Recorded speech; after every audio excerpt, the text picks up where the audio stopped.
Magandang araw po, Pag-asa Weather Update. Alamin ang lagay ng panahon ngayong araw ng Huwebes, October 12, 2023. At latest update sa low pressure area na binabantayan sa loob ng Philippine Area of Responsibility.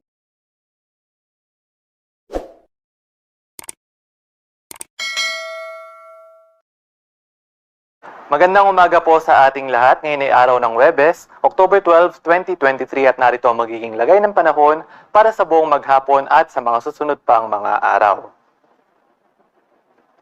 Sa kasalukuyan, patuloy yung ating monitoring sa low pressure area sa may silangan ng Visayas, huling namataan sa may layong 860 kilometers sa may silangan ng Eastern Visayas. At itong low pressure area na ito, nananatiling mababa yung tsansa na maging isang bagyo at possible na sumama dito sa may trough ng bagyo sa labas ng ating Philippine Area of Responsibility.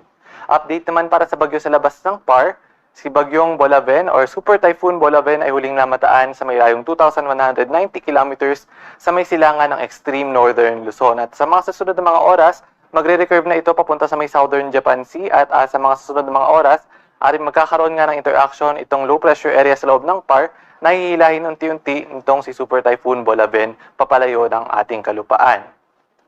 At yung Super Typhoon Bolaven naman ay mababa pa rin yung chance na pumasok ng ating Philippine Area of Responsibility. Samantalang kaninang alas 2 ng madaling araw ay meron na buong low pressure area. Dito naman sa may kanluran ng Palawan huling namataan sa may layong 135 kilometers sa may kanluran ng Coron, Palawan. At ito yung magpapaulan sa maghapon sa ilang bahagi ng Mimaropa, Southern Luzon at gayon din sa ilang bahagi ng Visayas. At itong low pressure area na ito nananatiling mababa yung chance na maging isang bagyo within the next 48 hours at possible din na lumabas ng ating Philippine Area of Responsibility ngayong weekend. At para naman sa magiging lagay ng panahon ngayong araw dito sa Kalakang Luzon, inaasahan natin ang maulap na kalangitan na may kalat-kalat na mga pag-ulan, pagkidlat at pagkulog dahil sa low pressure area dito sa may kanluran ng Palawan, dito sa may bahagi ng Quezon, gayon din sa may Mimaropa at sa may Bicol region. Samantalang sa nalalabing bahagi ng Luzon, bahagi maulap hanggang sa maulap yung kalangitan at may mga tsansa lamang ng mga pulu-pulong mga pag-ulan, pagkidlat at pagkulog, especially sa hapon at sa gabi. Agwat ng temperatura sa Lawag at Tuguegarao nasa 25 to 33 degrees Celsius, sa Baguio City ay 17 to 24, sa Metro Manila 24 to 32, dito naman sa may Tagaytay 22 to 30, at sa may Legazpi 25 to 32, at dito naman sa may bahagi ng Puerto Princesa at Kalayaan Islands nasa 24 to 31 degrees Celsius.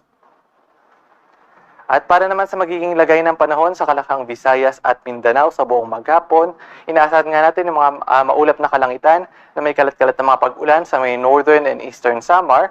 Samantalang sa nalalabing bahagi ng Visayas at Mindanao, possible pa rin yung mga isolated rain showers and thunderstorms, especially sa hapon at sa gabi. Agwat ng temperatura sa Iloilo, Metro Cebu, Tacloban at sa may Cagayan de Oro ay nasa 25 to 32 degrees Celsius. Sa Metro Davao, 25 to 33 at dito naman sa may Zamboanga City, nasa 25 to 34 degrees Celsius. At para naman sa kalagayan ng ating karagatan, wala pa rin tayong nakataas na gale warning sa namambaybayin ng ating bansa.